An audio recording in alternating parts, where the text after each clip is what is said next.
because you became so enmeshed with your mom.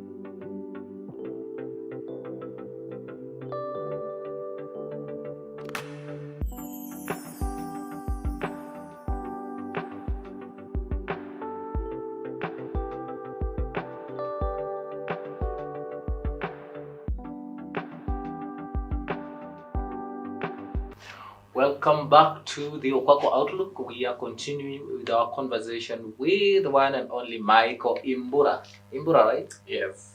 Yeah. Thank you so much, Mike, for creating time to come, and thank you, Bryden, again for this space. We still give a shout out to you for supporting the work that we do.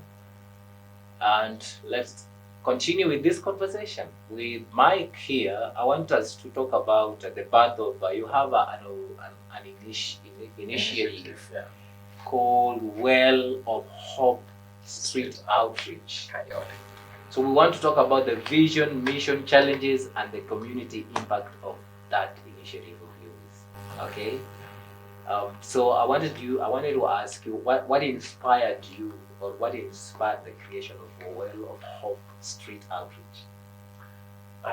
For me, being a person who has been in the street, I know the challenges that people go through.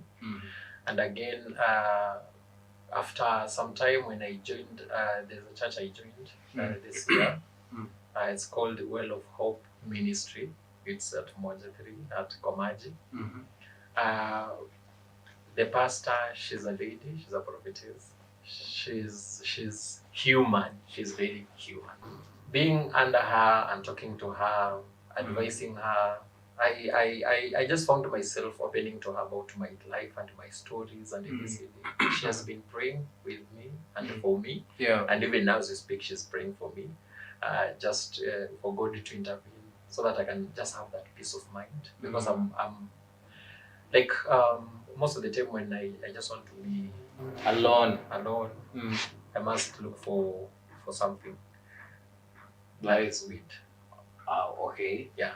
Just to be okay. To smoke. Yeah, to smoke and to be on another world. No, just smoking. To be high. Yeah, to be high. Yeah, rasta. You want to escape from the reality. The reality. I guess so.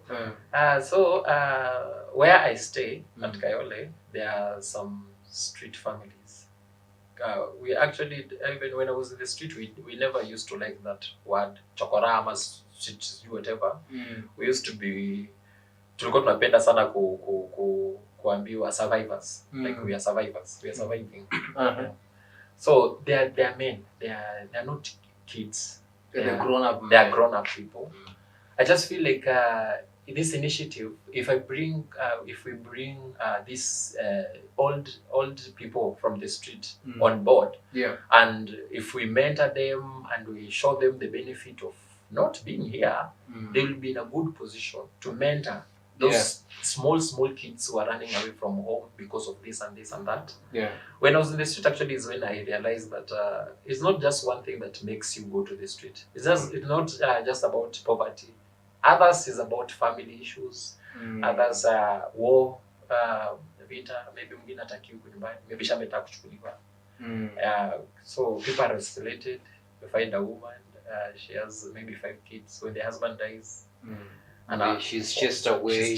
So you find that the kids, shida huko, they find themselves in the street. So it's a bunch of things. Yeah. So that's what inspired. So I feel like when we talk to these gentlemen and we mentor them, they are in a good position because they know this one is new.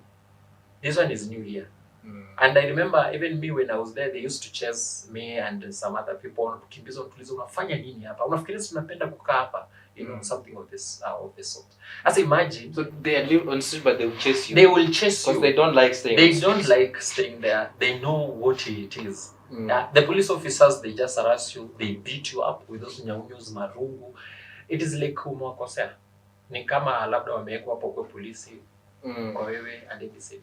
So me, I just feel like if we have the big fish on board, the small fishes will just have to go home and maybe find an alternative.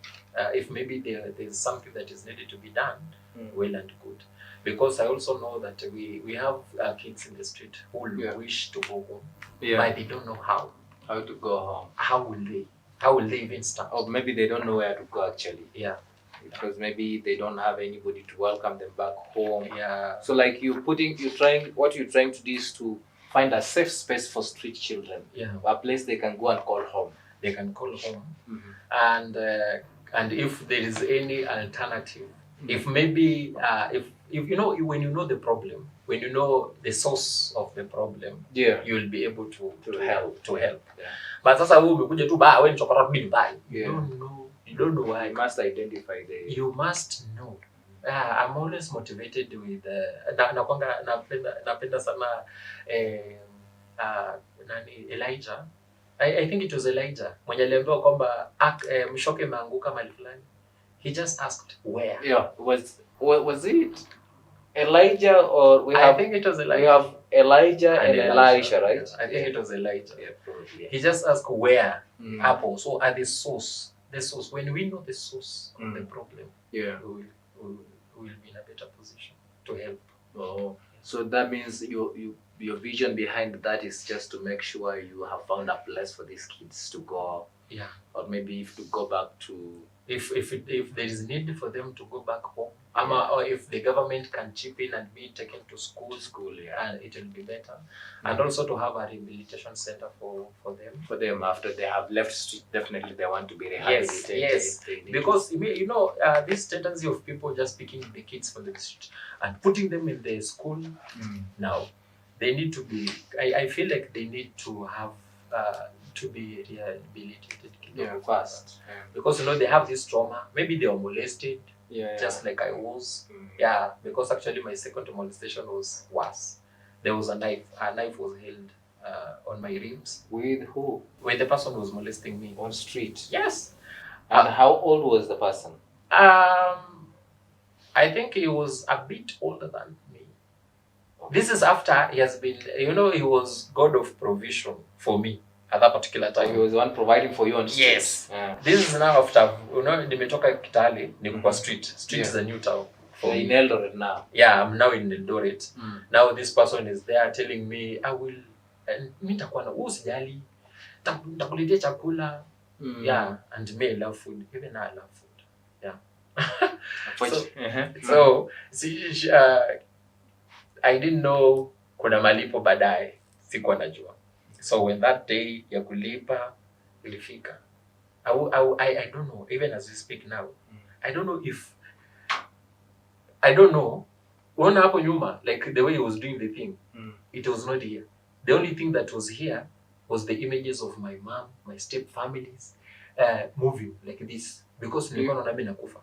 Like I'm dying, like I was kissing them. He had put the knife on my rib. Yeah, saying that if I scream or if I shout at ABCD, he will kill me. So I was just crying, and this crying, now I want to picture mama, my stepdad, my siblings, zikipass. Now I was telling myself, kama singetoka nyumbani, this thing will not be happening to me. Yeah.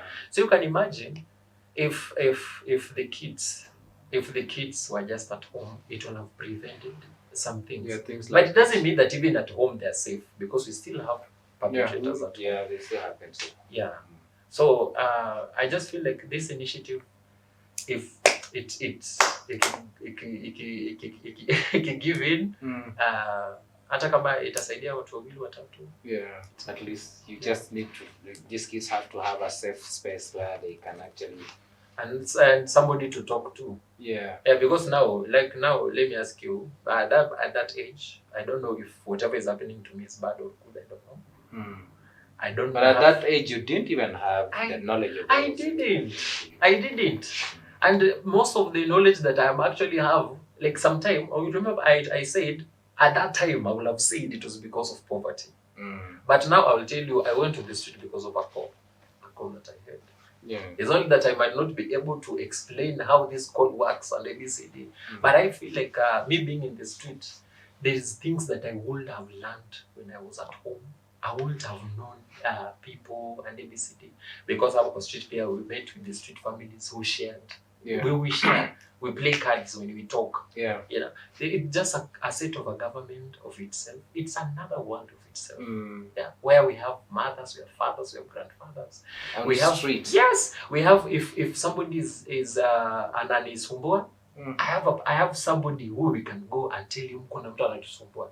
And this person we also divided into like yes. We have elder. We have elders. We have like king wetu the preso. Yeah, and kuna mabodi. I know mkona gulu hapo. I don't know if you have an outstanding story of any street family that you've met, like that you could describe to our viewers. Like, have you ever encountered a street family that has an outstanding story, a very touching story? People on the street you've met, they have shared with you some story. And the street, actually, the ones that we are working with, I'm really trying to work with because I need first to create a good rapport with them. Because we have this tendency of people coming saying that we'll help you to do this. They just take photos and that is all. But I may feel like we can do much. We can do more.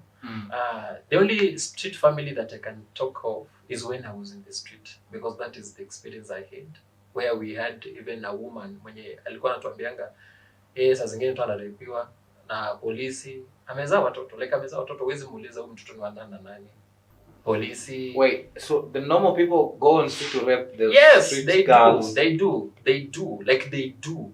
And where will you report? Who we so that it means these children, we see them walking around with them, they are just for these normal people walking along. Yes.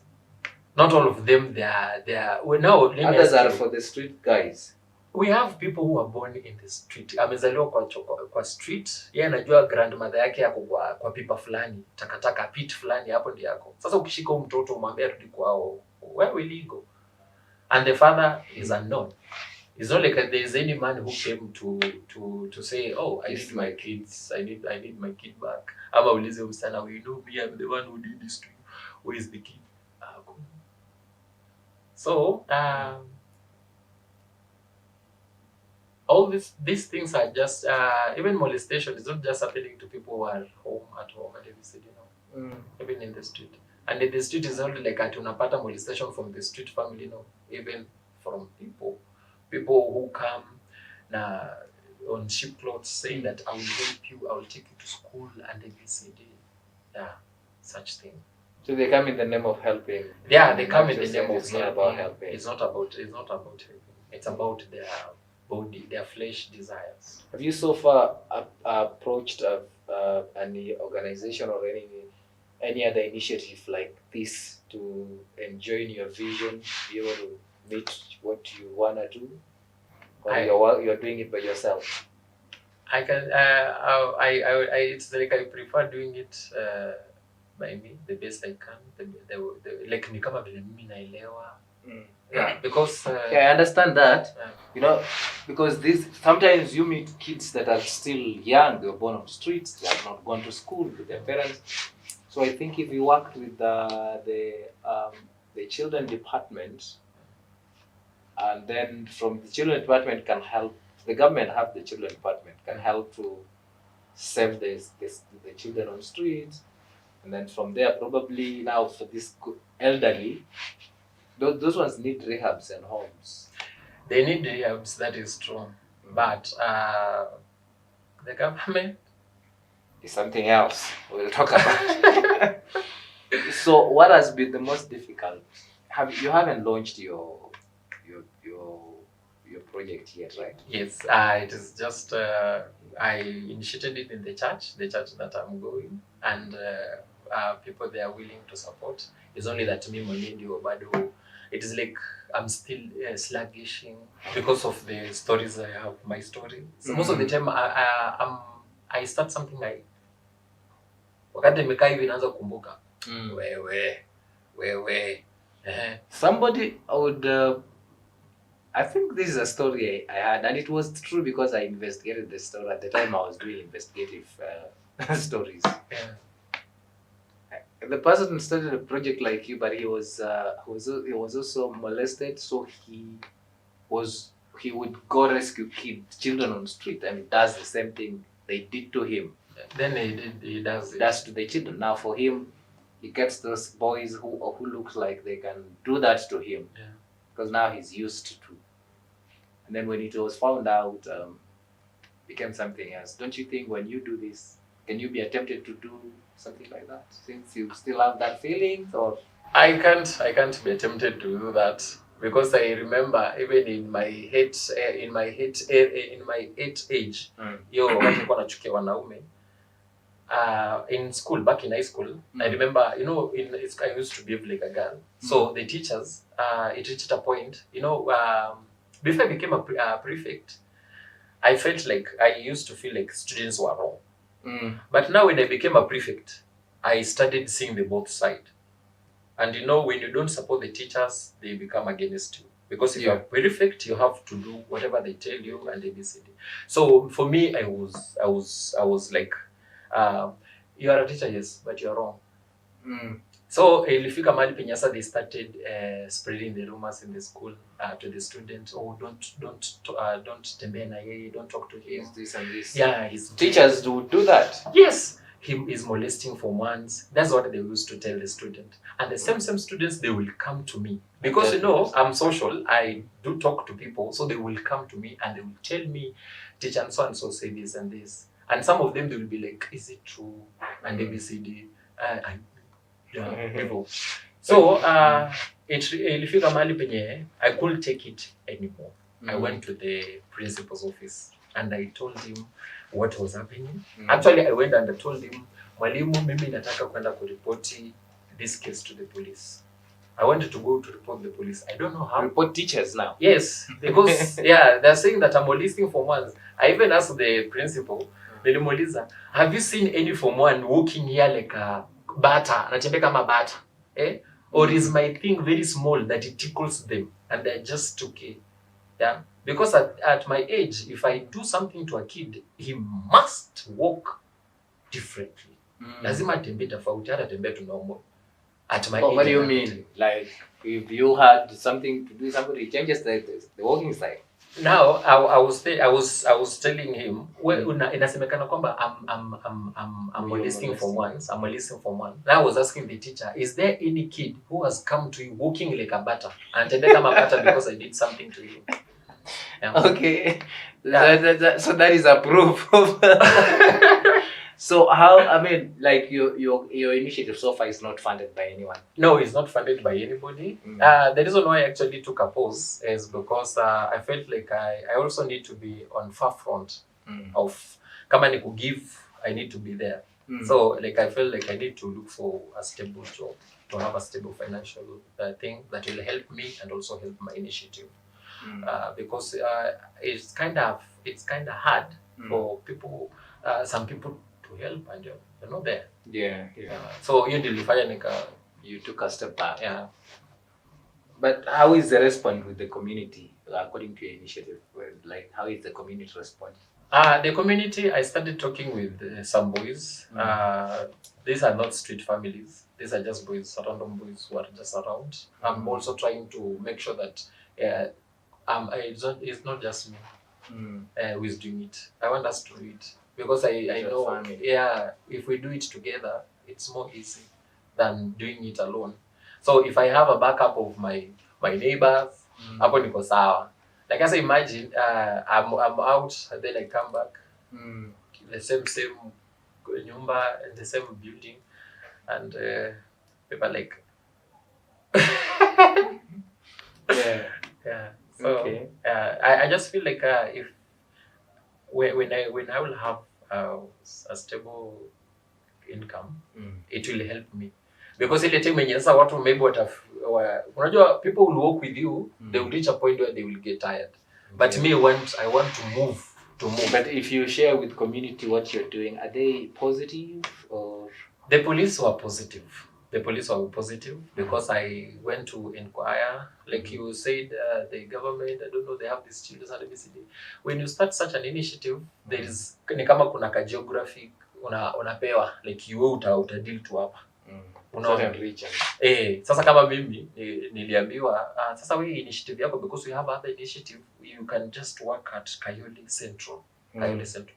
Now in Kayole Central, the only people I've seen there are those men. Men kidogo. Grown men. Grown men. The real kids wenye ningependa sana yani wasaidike kabisa. They are here in towns. They are not in those they are not areas where you are. Yeah. Okay. And so how do you protect your emotions and let me say emotional and spiritual health while working with trauma? Like when you're dealing with the trauma, because I know you still do, you have just confirmed it. How do you deal with it when? How do you protect your emotions? I don't know how emotions. What is that in Swahili? Emotion, hisia. Yes. How do you deal with your emotions and spiritual health? Yes. While you are working with trauma. Your trauma. How? It's not easy. It's hard. I don't know. You have a routine that you. I do and ABCD. Oh my. Your routine is to shut yourself not the smoke. Yes. Naona tu sasa unajua like actually this I didn't mean to share this, but I remember when I was discharged from Mental, I didn't mean to say it, but just allow me to say something short. I remember some people used to say no, me siwezi ongeleshwa na mtu mwenye kuna uendazimu, siwezi ongeleshwa na mtu mwenye yani ameenda Mental. Machizi. Machizi. Yeah, so sasa zingine najitanga kwa meeting, najiambia sasa mimi chizi. I have a file somewhere. Like my file is there, written iko kabisa. You had gone to Madara. What was happening? Was it a therapy or? No, it was not a therapy. I had a mental breakdown and I was admitted there and ABCD. And it's only that actually I can say when I was being discharged, I felt like you wanted to stay. Like I wanted to stay. Like I wanted to stay because you know, it is like you're in a forest in that place. Because now all of you're considered mad. You're considered mad. But me, remember that time I also made friends there. We were crazy. Yes. So we were crazy. Yeah, in the morning around 5, we were too much crazy to the point we will sing worship songs and even pray. So okay, so what were you admitted? It was mental breakdown. Yeah, it was mental breakdown. What was the cause? The trauma that I was having. I lost my mom and she was everything to me. I was living because of her. Remember, nilitoka kwa street because of her. Sasa now she's dead. I don't have something to live for. But I saw my siblings. But now I've stayed with my siblings na nikajua the kind of love they have for me and they're my step family. I feel like now I need now to live for me. Yeah. Okay. So but now you don't have any routine how you protect your emotions and spiritual health when you're working when you're trauma, or your initiative is actually what makes you alive, like I don't need to break down. Even when I was in high school, those initiatives that I used to carry on, those are the things that used to keep me alive. Okay. And I know if this kicks off, I will be more alive. That's what I feel. The routine that I have is only to my God. To smoke weed, to smoke and to lock yourself somewhere in darkness. And to lock myself. And even when I want to go out, yes, I can go just out to the toilet and come inside.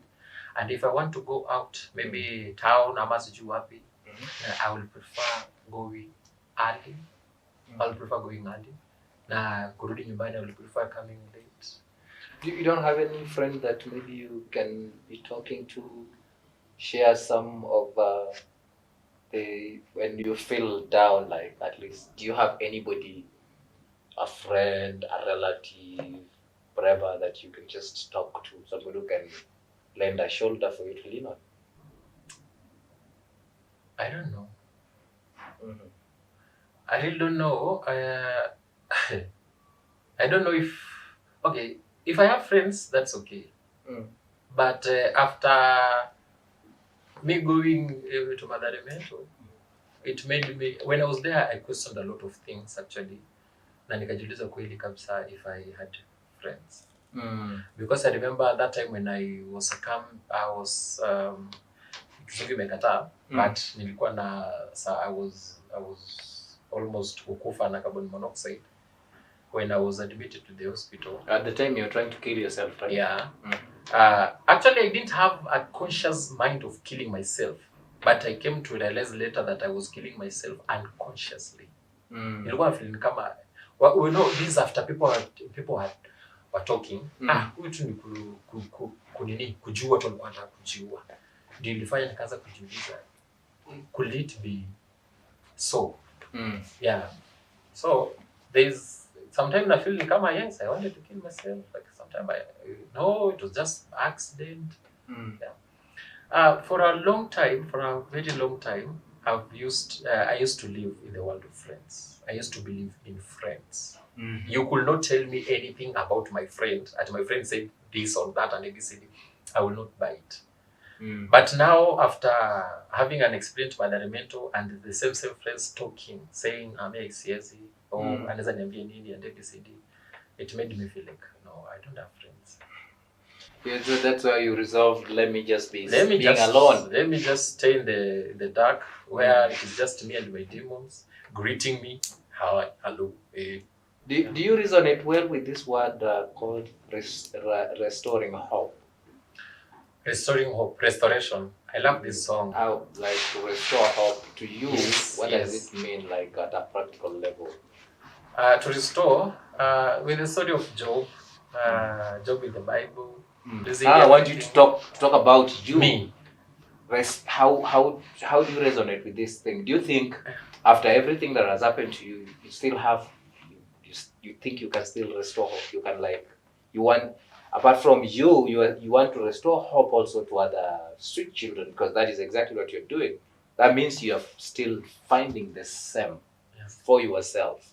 So how do you resonate with that, with the word restoring hope? It resonates with me as long as it is for somebody else, but not me. So you don't feel you will ever be hopeful in your life? I just feel like, actually I do feel like I'm a dead man walking. I just feel like I'm a dead, you have watched Walking Dead? Yeah. So I just feel like mimi tu ni ule mtu nilikufa kitambo. Why do you feel so? Hata hujaongoja the best part. Give me the gist. I'm listening. Yes. My sister, one of my sister, when she came to Nairobi, alipata kazi and she came. It was just this year. No, last year, 2024. Naona mpaka tuko bado 2024. Imagine, I met her and I touched her. Nilimguza hivi. Are you real? Because I felt like, Waluya, we have this tendency of, if kama mwili imekataa kutoka Nairobi, mimi nimekataa kutoka penye haitaki kwenda nyumbani, kuna venye wewe inakataa. So I felt like I was dead, but now my sister has come. She has come to talk me down. Ndio nikubali kwenda nyumbani. So nimekuanga nikiishi like naishingi. I don't know kama hii ndio itakuwa siku ya mwisho kuishi hivyo, but I always feel like I'm a dead person. That's why I close myself. Like I just want to stay in the dark and just chatting and asking for help. Nisaidie na mbao, nisaidie na 20, nisaidie. Those same coins that I used to being molested. I don't know, being given when I was in the street. Taking some advantage of me and giving me 20 bob. Now nobody's taking advantage of me for that 20 bob. I just need to text and say, help me with 20 bob, 15 bob, and ABCD. So I can say being in the dark has costed me a lot because I'm an overthinker. So you can imagine ukiniambia tu hata umbwa nitafikiria vitu ngapi ndio imefanya mpaka ukaniita umbwa. The whole universe. You know, I'm asking you if you resonate with the word restoring hope because it just resonates with others. Because you are trying to do, your initiative is to restore hope to people, but you don't think that because you can only give what you have. But I just feel so that means you need to find hope. I need to find hope. Yes, you need to find hope so that even when you are restoring hope to other people, it has to start with you, and that starts by forgiving yourself. What my previous guests said on the show, you need to know this life, everybody has gone through something and everybody's going through something. But begin by forgiving yourself so that you can embrace that hope. You see the way you are just telling me, it's how not exact, but I will sit with somebody down and I will tell you this, but I cannot tell myself. Can you start telling yourself that? When I start telling myself anything, I'm tell you, nini kama niko kwa 7 world war. So if you say anything positive to you, you don't like really resonate with it. Hata nikikaa hivi nikiangalia sioni kama hata when somebody tells me you are so good, na feel no way, you are attacking me.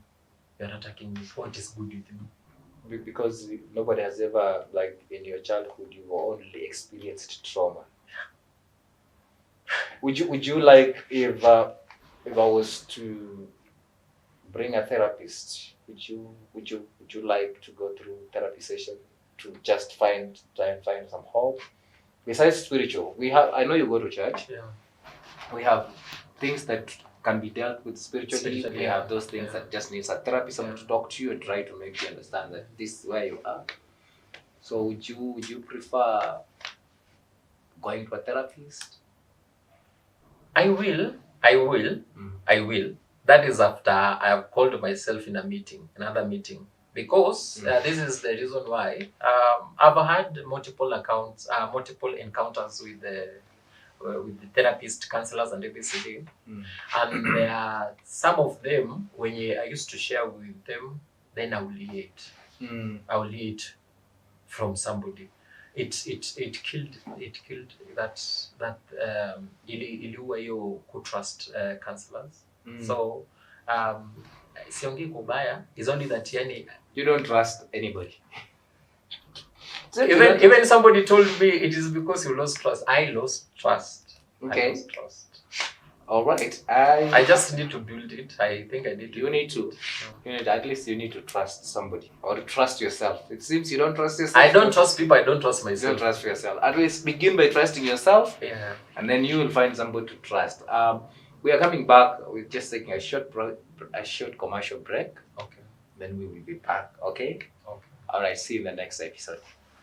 Yeah, because you became this way, made your mind.